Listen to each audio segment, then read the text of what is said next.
শুরুতে আমরা মালয়েশিয়াতে লিউক নামের এক ব্যক্তিকে দেখতে পাই, যে কিনা একটা পেন্টিং চুরি করে নিয়ে যাচ্ছিল। কিন্তু তখনই তার পেছনে কিছু স্থানীয় গ্যাং সদস্যরা পিছু করে। তারা তার থেকে সে পেন্টিং চাচ্ছিল। তারা তাকে বারবার ফোন করতে থাকে। তবে চালাক লিউক হঠাৎ করে নিজের স্কুটি থামিয়ে দেয়, যার ফলে গ্যাং সদস্যদের গাড়িটি খুবই স্পিডে চলার কারণে সেটি একটি জায়গায় অ্যাক্সিডেন্ট হয়ে যায়। এরপর গ্যাং সদস্যরা তার পিছু করতে থাকে। তবে এলাকাটিতে যেহেতু বেশি দোকানপাট আর ভিড় লেগে থাকে, তাই লিউক সুযোগ পেয়ে যায় গলিগুলোর মধ্যে দিয়ে পালানোর জন্য।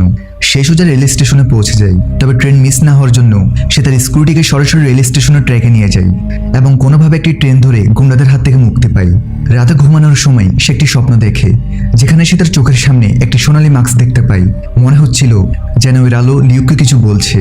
তখন সে তার সামনে এসমে নামের একটি মেয়েকে দেখতে পাই। এসমে বলে যে তুমি তোমার স্বপ্নে অনেক কথা বলো। যাই হোক, কথা বলা অনেক হয়েছে। এখন তুমি যে চিত্রকর্মীটি চুরি করেছো তা আমাকে দিয়ে দাও। আমাকে এই চিত্রকর্মীটি আমার বসকে দিতে হবে। লিউক তা দিতে অস্বীকার করে। এসমে বলে যে যদি তুমি আমার লোকদের হাতে মার খেতে না চাও তাহলে চুপচাপ এই ছবিটা আমাকে দিয়ে দাও। কিন্তু লিউক বলে যে তুমি ওই মঙ্কসকে দেখতে পাচ্ছ যে তোমার পাশেই বসা। মঙ্কস মূলত বৌদ্ধ পুরোহিতরা। লিউক বলে যে যদি তুমি আমাকে স্পর্শ করো তাহলে এই সব লোক কুম্ফু কারাটে দিয়ে তোমার পা ভেঙে দিবে। এখন লিউক এখান থেকে পালানোর পরিকল্পনা করছিল, কিন্তু এখানে তার পরিকল্পনা ব্যর্থ হয়। তাদের মধ্যে তুমুল লড়াই শুরু হয়। শেষে লিউক কোনোভাবে এসমেকে একটি ঘরে আটকে রেখে সেসব গুন্ডাদের তাড়িয়ে দেয় এবং ট্রেন থেকে লাফ দেয়। তারপর সে তার বন্ধুকে ফোন করে, যেখানে তার বন্ধু বলে যে প্রায় 1 ঘন্টা হাঁটার পর তুমি কাছে একটি বাস স্ট্যান্ড দেখতে পাবে। সেখানে পৌঁছানোর পর তুমি এখান থেকে পালাতে পারবে। অন্যদিকে আমরা লিউকের বোন শার্লেটকে দেখতে পাই, যে অনেক টেনশন করছিল, কারণ তার স্বামীর সাথে তার ডিভোর্স হয়ে যাচ্ছে আর তার ছেলের কাস্টাডি নিয়ে সে আইনি লড়াই লড়ছে। শার্লেট একটা মিউজিয়ামে কাজ করে, যেখানে তাদের ডেইলি রুটিন হচ্ছে জিনিসপত্রকে পরিষ্কার রাখা, সেগুলোর দেখভাল করা আর এখানে ঘুরতে আসা শিশুদের গাইড করা। এরই মাঝে তার সাথে তার ভাইয়ের দেখা হয়। শার্লেট অবাক হয়ে বলে তুমি এত বছর পর এখানে কি করছো? তাদের মধ্যে ছোটবেলার সম্পর্কিত কিছু কথা হয়, যেখান থেকে জানা যায় যে তাদের বাবা ছিল একজন মহান অভিযাত্রী, অর্থাৎ তিনি প্রাচীন জিনিসপত্র খুঁজতে পছন্দ করত। তাই লিউক বলে আমরা যেহেতু তার সন্তান, তাই আমাদের ভেতরেও সেই সব গুণ রয়েছে। লিউক এভাবে শার্লেটকে তার কথোপকথন ভুলিয়ে হেড অফ ক্রাইস্ট নামের একটা চিত্রকর্ম চুরি করে পালিয়ে যায়। এখন শার্লেটও তার পিছু করে জাদুঘরের বাইরে আসে, যেখানে লিউক ফ্যান্সি কারে তার জন্য অপেক্ষা করছিল। অনিচ্ছাকৃতভাবে শার্লেট ছবিটি নিতে গাড়িতে বসে, কিন্তু তারপর পুলিশ সেখানে এসে পড়ে, যেই কারণে লিউক গাড়ি নিয়ে পালিয়ে যায় এবং পুলিশ এখন তাদের তাড়া করতে শুরু করে। এখানে একটি ভালো ধাওয়া পাল্টা ধাওয়া শুরু হয়। লিউক গাড়িটি একটি বড় ট্রেলার ট্রাকে লুকিয়ে রাখে, যার কারণে সে পুলিশের হাত থেকে বেঁচে যায়। লিউকের 2 সঙ্গী প্যাট্রিক এবং ডেভ এই ট্রেলারে ছিল। লিউক পেন্টিংটি প্যাট্রিককে দেয়। প্যাট্রিক সেই পেন্টিংয়ে কিছু বিশেষ সূত্র খুঁজে বের করার চেষ্টা করে। এখন তারা কি সূত্র খুঁজে বের করার চেষ্টা করছে তা আমরা পরে জানতে পারবো। এরই সাথে লিউক শার্লেটকে তার কাজ করার প্রস্তাব দিচ্ছিল, কিন্তু শার্লেট রাজি হয় না এবং বলে যে আমি চোরের সাথে কাজ করব না। এদিকে প্যাট্রিক বলে যে সেই পেন্টিংয়ে তো কোনো সূত্র নেই। এখন এটি দেখে লিউক শার্লেটকে অজ্ঞান করে দেয় এবং তাকে একটি নিরাপদ স্থানে ছেড়ে দেয়। এরপর যখন শার্লেট মিউজিয়ামে আসে তখন সে জানতে পারে যে লিউক সেই পেন্টিংটি আবার সেই জায়গায় রেখে গেছে। ইন্সপেক্টর জামাল বলে তোমার ভাই চুরি করে থাকলে তুমিও তো চোর হলে, কিন্তু শার্লেট বোঝায় যে কোনো কিছুর চুরি হলে তাহলে সেই ব্যক্তিটা তুমি, যাকে আমি সব ইনফরমেশন দিব। আমার ভাইকে তো আমি এমনিতেও পছন্দ করি না। জামাল বলে ঠিক আছে, কিন্তু আপনাকে আপাতত এখান থেকে বের করা হলো। এখন ক্লান্ত শার্লেট তার ঘরে পৌঁছায়। তবে চাকরি হারানোর কারণে শার্লেট তার ছেলের কাস্টাডি পেতে পারেনি। এতে সে খুব রেগে যায় এবং লিউকের আস্তানে এসে তাকে চিৎকার করে বলে যে তুমি আমার জীবন নষ্ট করেছো। লিউক আবার শার্লেটকে তার কাজ করার জন্য আমন্ত্রণ জানালে তাদের মধ্যে তর্ক শুরু হয়। এখানে লিউকের টিমে আছে ওয়েন, যে অনেক ধনী ব্যক্তি, ড্যাব মিকল, যে নকশাকে ভালোভাবে রিড করতে পারে, মিস্টার প্যাট্রিক আর শেষে লিউক। এখন সেই মিশন সম্পর্কে বলে যে আমরা ফাউন্টেন অফ ইউথ খুঁজছি। এটি একটি জাদুকরী ঝর্ণা যেটা এখনো পৃথিবীতে রয়েছে এবং যে কেউ এই ঝর্ণার পানি পান করবে সে বহু বছর ধরে বেঁচে থাকতে পারবে। শুধু তাই নয়, তার শরীরে যত রোগ অসুস্থতা আছে সব ঠিক হয়ে যাবে, সাথে সে অনেক সম্পদের মালিক হবে। অর্থাৎ সে যত খুশি টাকা পেতে পারে, সে খ্যাতি পেতে পারে, তবে সেটা কিভাবে সেখানে গেলেই জানা যাবে। আসলে ওয়েনের ক্যান্সার, সে শীঘ্রই মারা যাবে, তাই সে ফাউন্টেন অফ ইউথকে খুঁজতে চায় যেন সে আবার বাঁচতে পারে। সে এত ধনী যে শহরের সবকিছু সে কিনতে পারবে, তবে তাদের ফাউন্টেন অফ ইউথ খুঁজে পেতে হলে অনেক কোড ক্র্যাক করতে হবে। আর এসব কোড বিভিন্ন দেশের বিভিন্ন পেন্টিংয়ে উপস্থিত ছিল। সে বলে আমরা এসব পেন্টিং মালয়েশিয়া, ইউক্রেন, অস্ট্রেলিয়া ইত্যাদি দেশ থেকে চুরি করেছি। এরপর যখন সব পেন্টিংকে একসাথে করা হবে তখন সেখান থেকে কিছু সিক্রেট অ্যালফাবেট বের হবে, আর সেই অ্যালফাবেট দিয়ে তৈরি ওয়ার্ডগুলো আমাদের একটি বইয়ের দিকে নিয়ে যাবে, যে বইটিতে ফাউন্টেন অফ ইউথের পুরো লোকেশন দেয়া আছে। এখন ওয়েনের যেহেতু অনেক টাকা আছে, তাই সে শার্লেটকে তার ছেলের কাস্টাডি দিতে সাহায্য করার প্রস্তাব দেয়। তবে এর বদলে তাকে তাদের দলে যোগ দিতে হবে। শার্লেট রাজি হয়। ছোট্ট একটা ব্রেক দিয়ে আবার মূল ভিডিওতে ফিরে যাচ্ছি। মেলব্যাটে আছে এখন শার্লিন চোপড়া। তাই মেলবেটে রয়েছে এখন 100% আকর্ষণীয় বোনাস। এই অ্যাপে তুমি সমস্ত লাইভ ম্যাচের ফলাফল এবং লাইভ ম্যাচ দেখতে পারবে, এমনকি তুমি স্কোর অনুমান করতে পারবে।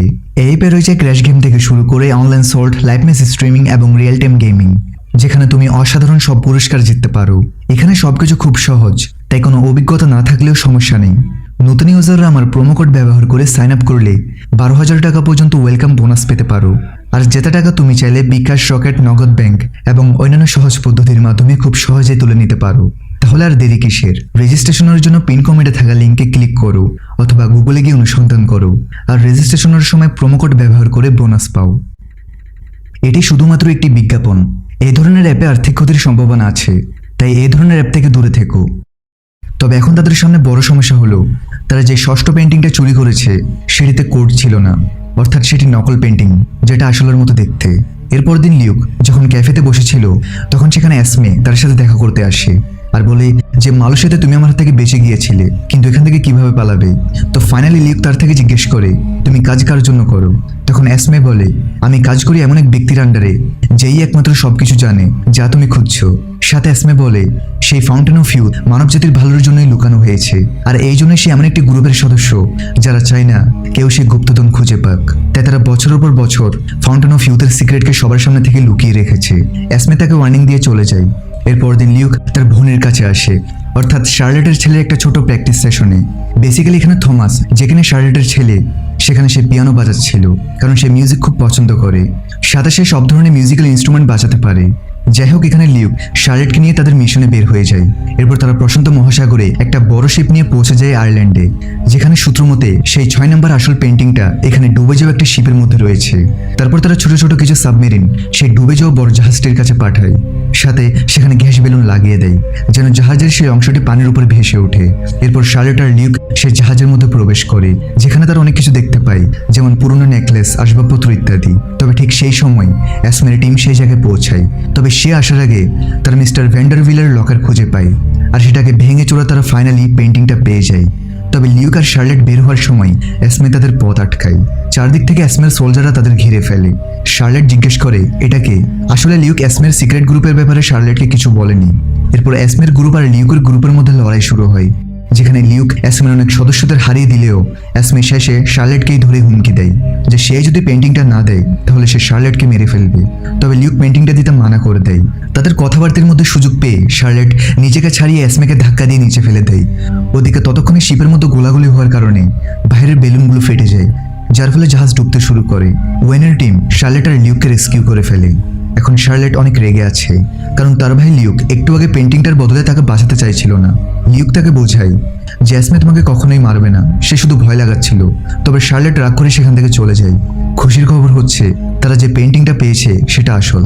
এরপর দিন শার্লেটের কাছে তার স্বামী ফ্র্যাঙ্কের কল আসে। সে বলে হঠাৎ করে জাপানে সে একটি বড় জব পেয়েছে, যেটার স্যালারি তার এখানের জবের তুলনায় অনেক বেশি।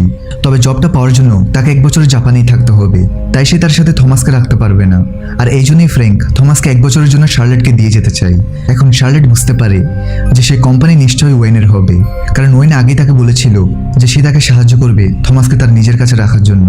লিউক খুশি ছিল। তবে শার্লেট তাকে অ্যাসমের ব্যাপারে জিজ্ঞেস করে। তখন লিউক বলে সে একটা সিক্রেট গ্রুপ প্রোটেক্টর অফ পাথে রয়েছে, আর তারা তো শুধু সেই সিক্রেটটাকে লুকিয়ে রাখতে চায়। কিন্তু লিউক তাকে অনেক পছন্দ করে, যেটা সে এখনো তাকে বলেনি। এরপর তারা আবার তাদের টিমের সঙ্গে দেখা করে, যেখানে তারা সব পেন্টিংকে স্ক্যান করার পর লেটারগুলো খুঁজে পায়। আর সেই লেটারগুলোকে একত্রিত করার পর তারা একটা চিহ্ন তৈরি করে। তবে চিহ্ন কোনো রিপোর্টের সাথে ম্যাচ করে না। এরপর তারা লেটার দিয়ে একটা শব্দ বানায়, যেখানে তারা খুঁজে পায় উইকেড। শার্লেট বলে এসব পেন্টিং 1600 সালের আগে, যখন কিংস জেমসের রাজত্ব চলছিল, যার আন্ডারে মোট 6টি রাজ্য আসত। কিন্তু জেমস একটা বাইবেল পাবলিশ করেছিল, কিন্তু সেটাতে ট্রান্সলেশনের কিছু সমস্যা ছিল, যার কারণে মানুষ সেই ভার্সনটাকে উইকেড বাইবেল বলে ডাকে। এখন তারা বুঝতে পারে যে তাদের সেই উইকেড বাইবেলটা খুঁজতে হবে, যেখানে ক্লু রয়েছে। লিউক বলে যে সেই বাইবেল এখন অস্ট্রিয়াতে আছে। তবে তারা সেখান থেকে বের হওয়ার আগেই জামাল এসে তাদের সবাইকে অ্যারেস্ট করে। সে শার্লেটকে বলে যে সে তার ভাইয়ের সাথে যোগ দিয়ে অনেক বড় ভুল করেছে। সে এখন ক্রিমিনালের লিস্টে পড়ে গিয়েছে, আর এখন সরকার তার ছেলের কাস্টাডি তাকে দিবে না। জামাল এবার সব পেন্টিং দেখে যেগুলো সব চুরি করা হয়েছে, কিন্তু জামাল সেগুলো নিয়ে যাওয়ার আগেই সেখানে ওই গ্যাং সদস্যরা চলে এসে জামালদের সব সোলজারদের গান পয়েন্ট করে ফেলে। গ্যাং লিডার কাসেম বলে যে সে তাদের ঠিকানা জানতো না, তবে সে জামালের পিছু করেছে আর তার মাধ্যমে এখানে এসে তাদের পেয়েছে। লিউক অফার করে যে সে সব পেন্টিং নিজের কাছে রাখতে পারে, কারণ এগুলোর দাম কোটি টাকা, তবে এর বদলে তাদের ছাড়তে হবে। কাসেম এই অফারে রাজি হয় আর সে লিউককে ছাড়া তার পুরো টিমকে যেতে দেয়। তবে যখনই সে পেন্টিং নিতে যাবে তখন লিউক লড়াই শুরু করে দেয়, যার ফলে সেখানে থাকা সোলজাররা সুযোগ পেয়ে গ্যাং সদস্যদের মারতে থাকে। লিউক কোনো মতে একটা বোর্ড দিয়ে তার টিমের সাথে বেরিয়ে পড়ে। এদিকে জামাল সব পেন্টিং নিজের দখলে নিয়ে নেয়। ওদিকে লিউক থেকে একটা ভিশন আসে যেখানে তার অনেক পিপাসা পেয়েছে, আর তার সামনে ফাউন্টেন অফ ইউথের পানি ছিল যেটা সে পান করে ফেলে। তবে সে দেখে যে পানি পান করতেই তার সামনে শার্লেট আর থমাস দুজনে বিদ্ধ হয়ে মারা যাচ্ছে। তাই লিউক সে গ্লাসটা সেখানেই ফেলে দেয়। এখন বিমানের মধ্যে শার্লেট তার স্বামীর মন্দ বলতে থাকে যে সে অন্য মেয়ের সাথে তার স্বামীকে দেখেছে, তাই সে তার থেকে আলাদা হয়ে গিয়েছে আর এখন সে তার ছেলেকে তার থেকে দূরেই রাখতে চায়। ওদিকে লিউক বলে সে শুধু তার বাবার স্বপ্ন পূরণের জন্য এই মিশনটা কমপ্লিট করছে। সে ফাউন্টেন অফ ইউথ পুরো পৃথিবীর সামনে আনবে আর তার বাবার নাম উজ্জ্বল করবে। এখন এখান থেকে তারা অস্ট্রেলিয়ার সেই মিউজিয়ামে পৌঁছায় যেখানে লিউক প্যাট্রিককে বাইরে রেখে ভেতরে ঢুকে যায়। ওদিকে পাশের রেস্টুরেন্ট থেকে থমাস আর ওয়েন তাদের দেখছিল। থমাস জিজ্ঞেস করে তুমি কত ধনী? ওয়েন রিভিল করে সে এত ধনী যাকে কল্পনা করতে পারবে না, তার কাছে অনেক প্রাইভেট জেট আছে। এদিকে লিউকরা লাইব্রেরিয়ানের সাথে উইকেট বাইবেলটা দেখতে থাকে। তখনই উপরে অ্যাসমে চলে আসে যে তার টিমের সাথে লিউকদের খুঁজছে। তখনই লিউক তার সামনে এসে দাঁড়ায়। অ্যাসমে লিউককে ছুরি দিয়ে আক্রমণ করে আর কিছুক্ষণ লড়াই করার পর অ্যাসমে লিউককে গান পয়েন্টে নিয়ে নেয়। লিউক বলে আমরা দুজন এক লক্ষ্যে কাজ করছি। অ্যাসমে বলে আমাদের লক্ষ্য এক হতে পারে না। আসলে লিউক তার মনোযোগ সরাচ্ছিল। এরপর সে সুযোগ পেয়ে অ্যাসমেকে সেখানে লটকে দেয় আর বেসমেন্টে চলে যায়। সেই ব্যাপারে তার টিমকে বলে। তারা লাইব্রেরিয়ানকে নিজেদের কথায় ফাঁসিয়ে স্প্রে মেরে অজ্ঞান করে দেয়। তারপর তারা বাইবেল চুরি করে অন্য রাস্তা দিয়ে বেরিয়ে পড়ে। রাত হওয়ার পর তারা বাইবেলের তথ্য নেওয়ার জন্য তৈরি হয়ে যায়। আর এদিকে জামাল লাইব্রেরিতে একটি বড় সুড়ঙ্গ দেখে যেটা দিয়ে মূলত লিউকরা পালিয়েছে। বাইবেল চুরি হতে সে খুব রেগে যায়। আর ওদিকে তো তারা 2বার বাইবেল পড়ে ফেলেছে, কিন্তু তবুও তারা কোনো তথ্য পায় না। তারা সে পেন্টিংয়ের ওয়ার্ডগুলোও মিলানোর চেষ্টা করে, তবে এতে কোনো লাভ হয় না। সবাই টেনশন করছে তাদের কি করা উচিত। তখনই থমাস খেয়াল করে যে এগুলো তো কোনো ওয়ার্ড নয় আর না তো কোনো নাম্বার, এগুলো আসলে মিউজিক নোটস। থমাস তখন খুব সহজে তার ল্যাপটপ দিয়ে নোটসগুলোকে একটা সুরে রূপান্তর করে। শার্লেট অবাক হয়ে যায় যে তার 11 বছরের বাচ্চা একটা কোডকে ক্র্যাক করে ফেলেছে। ডেব তখন সে সুরটির ব্যাপারে তথ্য বের করে ফেলে, যে সুরটি আসলে ওয়ার্ল্ডের 7 ওয়ান্ডার্সের ব্যাপারে বানানো হয়েছিল। তারা তখন সেই 6টি ওয়ার্ডগুলোকে 7 ওয়ান্ডার্সের সাথে মিলিয়ে নেয়। তখন তারা মেইন লোকেশনটার ক্লু পেয়ে যায়, যেটা হলো পৃথিবীর 7টি আশ্চর্যের মধ্যে একটি ইজিপ্টের পিরামিড। আর ফাউন্টেন অফ ইউথ আসলে পিরামিডের ভেতর। এটা জানতে পেরে সবাই মিলে ইজিপ্টের উদ্দেশ্যে রওনা দেয়। ওদিকে অ্যাসমে প্রোটেক্টর অফ পাথের লিডার মিস্টার এল্ডারের সাথে দেখা করে। এল্ডার টেনশন করছিল কারণ লিউকরা ক্লু খুঁজতে খুঁজতে ইজিপ্ট পর্যন্ত পৌঁছে গিয়েছে। এল্ডার অ্যাসমেকে একটা চাবি দিয়ে দেয়। এটা দিয়ে কি হবে তা পরে জানা যাবে। অন্যদিকে লিউকের টিম পিরামিড পর্যন্ত পৌঁছে গেছে, যেখানে সে সবাইকে কাজ বুঝিয়ে দেয় যে তাদের পিরামিডের নিচে যেতে হবে, যেখানে কিছু গোপন চেম্বার রয়েছে। শার্লেট বলে তাদের সেখানের জিনিসগুলো থেকে বেঁচে থাকা উচিত, কারণ অনেক আগে তাদের বাবাও সেখানে থেকে একটা গোল্ডেন মার্কস পেয়েছিল, যেটার জন্য তিনি অনেক সুনাম অর্জন করতে পারত। তবে তিনি সেটা করেননি। তিনি মার্কসটা সেই জায়গায় রেখে দেন, কারণ কখনো কখনো কিছু জিনিস সেই জায়গা থেকে নড়ানো উচিত নয়। এখানে ওয়েন তার ভাড়া করা কিছু গুন্ডা নিয়ে এসেছে যেন তাদের মিশনের মাঝখানে কেউ না আসে। সিকিউরিটির জন্য ওয়েন তাদের বাইরে রেখে লিউকের টিমের সাথে ভেতরে ঢুকে পড়ে। তারা তখন সিক্রেট চেম্বারে যাওয়ার দেয়াল ভেঙে একটা রাস্তা খুঁজে পায় আর সামনে গিয়ে তারা একটা অদ্ভুত রুমে পৌঁছায়, যেটার মাঝখানে নকশা করে একটা বড় পাথর রাখা ছিল। তারা সবাই পাথরটি সরানোর চেষ্টা করে, তবে এটা অনেক ওজন। শার্লেট জানে এগুলো যারা তৈরি করেছে তারা বেস্ট ইঞ্জিনিয়ার, তাই তারা এগুলো এত সহজে সরাতে পারবে না। এগুলো সরানোর কোনো সিম্পল রাস্তা নিশ্চয়ই আছে, যেটা এখানে কোথাও লুকানো হয়েছে হয়তো। তবে বাকিরা এটাকে বোম দিয়ে উড়ানোর কথা ভাবতে থাকে।